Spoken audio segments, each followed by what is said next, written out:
Hello students, this is doctor Himanshu Ojha, आपका अपना college काका। नीट का फॉर्म आपका बहुत जल्दी रिलीज होने वाला है।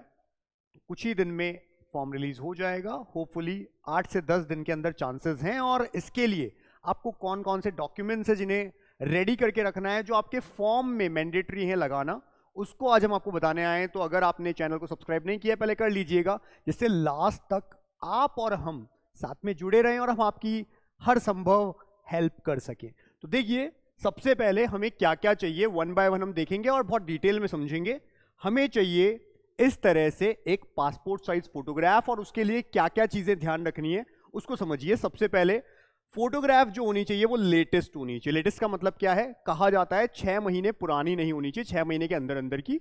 तो आप चाहें तो अभी भी नई पिक्स जो है वो क्लिक करवा सकते हैं, जिससे काउंसलिंग तक आपकी वो फोटो काम आ जाएंगी और वो बहुत वैलिड रहेंगी। अब उसका तरीका है, क्या क्या स्पेसिफिकेशंस देखिए। एक तो वाइट बैकग्राउंड हो, जो आपका बैकग्राउंड होना चाहिए फोटोग्राफ का पासपोर्ट साइज का, वो बैकग्राउंड वाइट होना चाहिए। दूसरा, 80% जो फेस है वो कवर्ड हो, 80% फेस कवर करता हो, यानी पूरी पिक में 80% कंप्लीट जो फेस है वो अपना कवर होता हो। इतना ज्यादा हमें फेस को दिखाना है, ना कि जो हमारा चेस्ट है उसे ज्यादा दिखाना है, ये ध्यान रखना है इसमें। दूसरा, ईयर्स जो हैं वो क्लियरली विजिबल होने चाहिए, यानी कि ऐसा नहीं कि फोटो के बाहर आपके ईयर्स जा रहे हैं, ऐसा नहीं होना चाहिए। ठीक है, ऐसा नहीं होना चाहिए। क्या होना चाहिए? दिस इज करेक्ट, यानी अंदर ईयर बिल्कुल क्लियरली विजिबल हो आपके।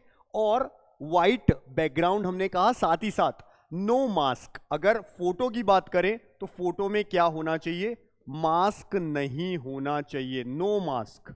बिना मास्क के आपको फोटो क्लिक करवानी है, इस तरह की फोटोज होनी चाहिए। साथ में नीचे नाम आपका खुद का, और जिस दिन ये फोटो खिंचवाई है, डेट ऑफ बर्थ नहीं, जिस दिन ये फोटो आपने क्लिक करवाई है। सपोज करिए आज जाकर के आप क्लिक करवाते हैं तो आज की डेट नीचे मेंशन रहती है। इस तरह की फोटोज ज्यादा प्रेफरेबल होती है, अपन ये कह सकते हैं। तो कोशिश करिए आपका नाम और जो डेट है वो भी साथ में हो, और इस तरह की एक फोटोग्राफ हो, ये आपको ध्यान रखना है। अब इसका जो साइज है हमें कितना रेडी रखना है? साइज 10 KB टू 200 KB और फॉर्मेट JPG। यही NTA मांगता है, यानी कि जो नीट करवाता है, NTA जो एजेंसी है, वो आपको फॉर्म भरने में ये सब स्पेसिफिकेशन मांगेगा। तो ये आपकी फोटो इस स्पेसिफिकेशन में, साइज इस फॉर्मेट में रेडी होनी चाहिए। ऐसे ही स्पेसिफिकेशन क्या है? 2.5 इंटू 3.5 इंचेस विथ 72 DPI। ये इसकी स्पेसिफिकेशंस रख सकते हैं आप, और इससे आपका जो फोटो है बिल्कुल परफेक्ट रहेगा, अपलोड हो जाएगा, कोई दिक्कत नहीं आएगी। अगर ये 80% कवर नहीं होता है फेस, तो अपने आप ही फोटो नहीं एक्सेप्ट होती है, आपसे फिर से अपलोड करने के लिए कहा जाता है, ये ध्यान रखिए। नेक्स्ट, आपको चाहिए होता है इसके अलावा पोस्ट कार्ड साइज पिक्चर। ये एक बड़ी पिक्चर होती है, पोस्ट कार्ड साइज होती है, इसकी भी आपको कुछ कॉपीज अपने पास रखनी चाहिए। तो ये क्या है, ये आपको साथ में भी रखनी पड़ेगी, लेकर के भी जानी होती है। जिस दिन नीट का एग्जाम होता है उस दिन भी कैरी करनी होती है साथ में, तो इसकी कुछ कॉपीज रखना अपने पास। मस्ट बी टेकन ऑन और आफ्टर। तो ये 2022 के लिए अगर हम कहते हैं तो हम कहते हैं September 1, 2021 था। अभी आपको ये जो लेना है, ये कोशिश करना है 1 तारीख के बाद, क्योंकि ये जो सारी पॉइंट्स है ये 22 के अकॉर्डिंग बिल्कुल परफेक्ट है। आज के लिए अगर अपन कहें तो क्या करना है हमें रखना है लगभग 1 जनवरी के बाद का।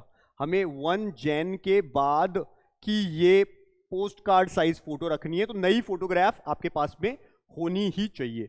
इसके बाद with the name and date of taking the photograph लिखा हुआ है, प्रेफरेबली क्या है, साथ में उसमें भी अपना नाम लिखा हो नीचे, और जिस दिन फोटो ली गई है वो साथ में लिखा रहे। Should not be with a cap और गॉगल, यानी उसमें आपने कैप नहीं पहना हो, चश्मा नहीं पहना हो, इस बात का ध्यान रखें। बिना चश्मे और गॉगल या और साथ में कैप के बिना होनी चाहिए। अगेन 80% फेस आपका दिखना चाहिए, जिसमें ईयर क्लियरली विजिबल हो और वाइट बैकग्राउंड हो। ये सब चीजें आपको इसमें भी ध्यान रखनी होती है। साइज एंड फॉर्मेट यहां पे होता है 4:6 का, इसी को हम पोस्ट कार्ड साइज फोटो कहते हैं, 4:6, जिसका साइज 10 KB से 200 KB के बीच में होना चाहिए जो आपका अपलोड होगा। और स्पेसिफिकेशन 4.25 से 3.5 इंच और 72 DPI, ये स्पेसिफिकेशंस आपको रखनी है। तो ये भी आप रेडी रखेंगे अपने पास। इस तरह की नई फोटोज खिंचवा लीजिए, जो पासपोर्ट साइज भी और पोस्ट कार्ड साइज भी। इसके अलावा क्या करना है भाई, आपके पास में होना चाहिए सिग्नेचर के लिए साइन वाइट एक कागज ले सकते हैं, उस पर आप अपना साइन कर लेंगे और ब्लैक पेन से करेंगे, ये ध्यान रखें आप। दूसरी चीज, इसके बाद सिग्नेचर जो है वो कैपिटल लेटर में नहीं होना चाहिए, जैसे आप नॉर्मली करते हैं उसी तरह से। फर्स्ट लेटर कैपिटल हो सकता है, इसका ये मतलब नहीं है, बट नॉर्मली आप जैसे ऐसा नहीं कि उसे आप लिखने की तरह से लिखें, जैसे साइन करते हैं उसी फॉर्मेट में स्मॉल लेटर्स में हो, ये चीज ध्यान रखें। और फॉर्मेट क्या रहेगा, साइज क्या रहेगा, 4 KB से 30 KB के बीच, 4 KB to 30 KB। Format JPG 2.5 into 3.5 inches with 72 DPI, ये सेम रहेगा। ये चीजें आपको ध्यान रखनी है। इसके बाद में आता है left hand thumb impression. Left hand thumb impression भी मांगते हैं, और आजकल इसके साथ और क्या मांगने लगे, सभी हाथों के इंप्रेशन। ये ध्यान रखें, मैं जो कह रहा हूं उस बात को ध्यान रखिए, आपसे सभी हाथों के इंप्रेशन मांगे जाते हैं। सारे हाथ का इंप्रेशन आपको एक साथ लगाना है, यानी कि जो आप एक कागज लेते हैं और उसको हम कहते हैं इस फॉर्मेट में सीधा न रख के, जैसे आप लैंडस्केप और पोर्ट्रेट जानते हैं तो इस तरह से रखेंगे, और एक साथ सब में आप इंक लगा करके सभी को एक साथ लगा देंगे इस तरह से। ये तरीका होता है, और इसमें अभी तो मैंने एक एग्जाम्पल समझाया है। जब आप इस तरह से करेंगे तो कंप्लीट आपका जो इंप्रेशन है वो सामने आ जाएगा, आपकी जो फिंगरप्रिंट्स हैं वो सामने आएंगे। अभी यहां तो नहीं आ सकते डिजिटल बोर्ड पे, कागज में इस तरह के आएंगे। ऐसा आपको करना है और फिर उसे स्कैन करके आपको लगाना है। ये बात आप ध्यान रखिएगा, बहुत इंपॉर्टेंट है, आजकल इस तरह से मांगा जाता है, तो वो भी आप करेंगे। और उसका भी जो साइज है आपको दिया जाएगा 10 to 200 KB, और सेम स्पेसिफिकेशंस रहेंगी। इसके बाद 10th क्लास की सर्टिफिकेट को लास्ट ईयर भी मांगा गया है, इस बार भी मांगेंगे। 10th क्लास सर्टिफिकेट आपके पास रहना चाहिए। एक होता है मार्कशीट और एक सर्टिफिकेट। इसके पास सर्टिफिकेट नहीं है, यानी कि कुछ बोर्ड्स हैं सर्टिफिकेट नहीं देते, मार्कशीट के साथ ही होता है सर्टिफिकेट, तो मार्कशीट ही अपलोड करनी है।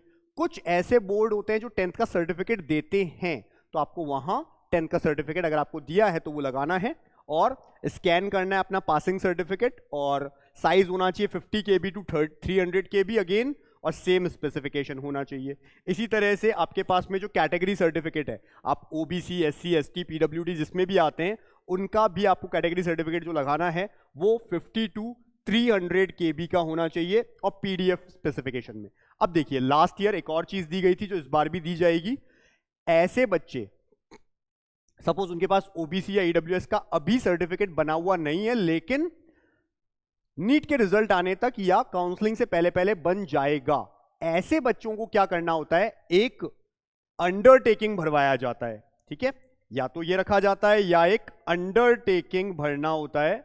वो अंडरटेकिंग आपके फॉर्म के साथ, यानी कि जो एप्लीकेशन फॉर्म आएगा उसकी एक इंफॉर्मेशन बुकलेट होगी, उसी में दिया होगा, वो आपको निकालना होता है, उसमें अपनी फोटो पेस्ट करनी होती है, लिखना होता है अंडरटेकिंग कि भाई अभी हमारे पास ये डॉक्यूमेंट नहीं है, जिस दिन होगा, मतलब जब भी नीट के रिजल्ट तक हम लोग इसको बनवा लेंगे और ये हम रख लेंगे। ये हम जानते हैं कि अगर हमने ये प्रोड्यूस नहीं किया तो हमारी ये कैटेगरी कैंसिल मानी जाएगी। यानी फिर आपने अगर OBC, EWS कुछ भी लगा दिया, अंडरटेकिंग भी भर दिया, कैटेगरी सर्टिफिकेट लास्ट में नहीं बना, ऐसे केस में या तो काउंसलिंग में अपनी कैटेगरी चेंज करवा लेना, नहीं करवाई तो किसी राउंड में अगर आपको वो सीट मिल गई और आपके पास में वो सर्टिफिकेट नहीं है तो आपका एडमिशन कैंसिल हो जाएगा, आपको नेक्स्ट राउंड में जनरल या ओपन कैटेगरी से माना जाएगा। ये होता है तरीका।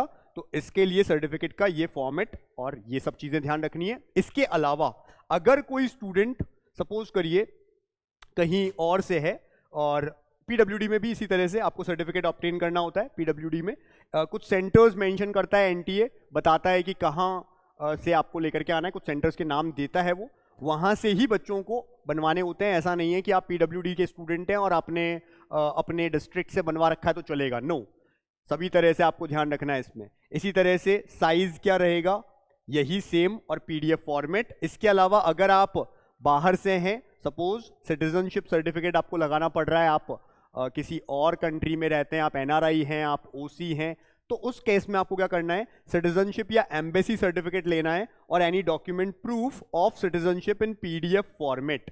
और उस केस में नॉर्मली जो आप इंडियन हैं उनको ये काम नहीं करना है, तो उसके लिए साइज सेम रहेगा 50 to 300 KB और PDF फॉर्मेट। ये तो बात हुई कि कौन कौन से फॉर्मेट के आपको या कौन कौन से डॉक्यूमेंट्स के आपको स्कैन कॉपी करवा करके अपलोड करना है। ये सब चीजें तो होगी अपलोड। इसके अलावा और क्या क्या चीजें हैं जो हमें रखनी है और किन किन चीजों का ध्यान रखना है वो भी सुन लीजिए। इसके बाद में ये सारी चीजें जो हमें अपडेट रखनी है, यानी एक मोबाइल नंबर वैलिड होना चाहिए। कई बार मैं बाद में देखता हूं बच्चे कहते हैं वो सिम हमारी बंद हो गई जिसका हमने नीट में नंबर दिया था, वो गलत है। आपका सेम नंबर काउंसलिंग में भी आगे प्रोसीड होता है, इसलिए वैलिड मोबाइल नंबर होना चाहिए, वैलिड ईमेल एड्रेस, दोनों बिल्कुल वैलिड हो, चलते हो, प्रॉपर हो, वही आपको देने हैं। अभी से एक्टिव करके रख लीजिएगा अगर आपके पास में ईमेल एड्रेस नहीं है तो प्रॉपर। उसके बाद में क्लास 10th की डिटेल्स और 12th की डिटेल, जिसमें मार्क्स कितने आए हैं, मार्कशीट आपकी, सर्टिफिकेट जो भी है, roll number, school address, other details, कितने मार्क्स आए, कितने में से आए, परसेंटेज, ये सब चीजें भी मांगी जाती है। तो वो सब आपके पास में रखनी होनी चाहिए और वो सिंपली आपके मार्कशीट पे लिखी हुई मिल जाती है, इसलिए कोई टेंशन की बात नहीं है इसके लिए। फिर करेक्ट स्पेलिंग, ये बात हम क्यों कह रहे हैं, ये हम इसलिए कह रहे हैं कि अधिकतर बच्चों को फॉर्म भरने में जो दिक्कत आती है, फादर या मदर की स्पेलिंग गलत हो जाती है, बाद में वो कहते रहते हैं कि हमने गलती से ऐसा कर दिया, लेकिन ये बहुत बड़ा इशू हो जाता है। इसलिए फॉर्म कभी भी भरें तो ध्यान दें कि हमें ऐसी गलती नहीं करनी, ऐसी गलती होते ही बहुत बड़ा इशू हो जाता है। और कभी भी आप अगर साइबर कैफे में अपना फॉर्म भरवा रहे हैं तो आप वापस खुद से चेक कर लें कि फादर मदर आपके नाम में सब में स्पेलिंग सब कुछ परफेक्ट है या नहीं है, ये आप जरूर कर लीजिए। आधार नंबर उस समय मांगा जाता है, हालांकि आजकल फॉर्म में यह भी पूछा जाता है कि आधार जो है आप अपना वो शेयर करना चाहेंगे नहीं चाहेंगे, ये भी आपसे बोला जाता है। फिर क्लास 12th का भी इसी तरह से रोल नंबर जो इशू हुआ था वो सब चीजें, क्योंकि कई बच्चे ऐसे हैं जिन्होंने इस बार अभी तक 12th उनका क्लियर नहीं हुआ है, वो अपीयरिंग है, तो उनको अपना रोल नंबर भी लिखना होता है, ठीक है। और इसी तरह से कोई भी एक चीज आप लिख सकते हैं, अगर पासपोर्ट नंबर है किसी के पास, पासपोर्ट, कोई भी एक card, ration card, bank account, कुछ भी एक चीज होनी चाहिए इनमें से, ठीक है। आपके पास आधार है, that is okay, fine. Scanned images होनी चाहिए, जो जो अभी अपन ने बात की, passport size photo, signature, left hand thumb impression, आजकल मैंने कहा सारे के सारे जो हैंड्स हैं उनकी फिंगर्स, दोनों हैंड्स की फिंगर्स जितनी भी हैं, और थंब यानी कि टोटल 10 जो है, 8 फिंगर्स 2 थंब, कंप्लीट इंप्रेशन दिया जाता है। ये आजकल का फॉर्मेट हो चुका है। Class 10 certificate, post card size photograph, ये सब आपको अपलोड करनी है। और क्रेडिट डेबिट कार्ड या नेट बैंकिंग या यूपीआई पेमेंट गेटवे डिटेल्स अपने पास में रखनी है। ये पॉइंट मैं फिर से बता दूं, अगर आप साइबर कैफे वालों से अपना जो भी फॉर्म है वो भरवा रहे हैं तो इस केस में ध्यान रखें, ऐसा भी होता है कि अगर आपने अपना फॉर्म, सपोज 1600 है जनरल की फीस, और आपने सबमिट की, किसी वजह से कैंसिल हो गई, आपको कहा जाता है, जो साइबर कैफे वाला कहता है कि भाई अभी हमारा ये कैंसिल हो गया है, तो हमसे तो कट गया है, देख लीजिए। वो आपसे 1600 रुपए ले लेता है। अब वो वापस भरता है, उसके पैसे भी आपसे ले लेता है, लेकिन वो जो कटे थे किसी भी वजह से, वो वापस उसके बैंक अकाउंट में आ जाते हैं। इसलिए हम ये कहेंगे कि चाहे आप अगर साइबर कैफे में भी फॉर्म भरने जा रहे हैं, कोई बात नहीं, एक तो सारी डिटेल्स अच्छे से चेक करिए, दूसरा जो पेमेंट है वो आपके कार्ड से, आपके अकाउंट से होना चाहिए, जिससे रिफंड आए तो उसी में आए। तो इन चीजों का ध्यान रखना है आपको। और किसी भी तरह का अगर कोई इशू रहता है, कोई डाउट है, कोई क्वेरी है, या हमारी पेड काउंसलिंग अगर आपको चाहिए, जो कि नीट अभी से स्टार्ट होकर के काउंसलिंग के लास्ट राउंड तक चलती है, आप इन नंबर पे व्हाट्सएप मैसेज कर सकते हैं। और हमारा जो चैनल है उसे सब्सक्राइब करके रखिए, लास्ट तक हम बहुत काम आने वाले हैं। हमारा इंस्टाग्राम को भी आप ज्वाइन कर सकते हैं। तो अच्छे से इन चीजों का ध्यान रखिए और आगे इसी तरह से हमारे साथ जुड़े रहिए।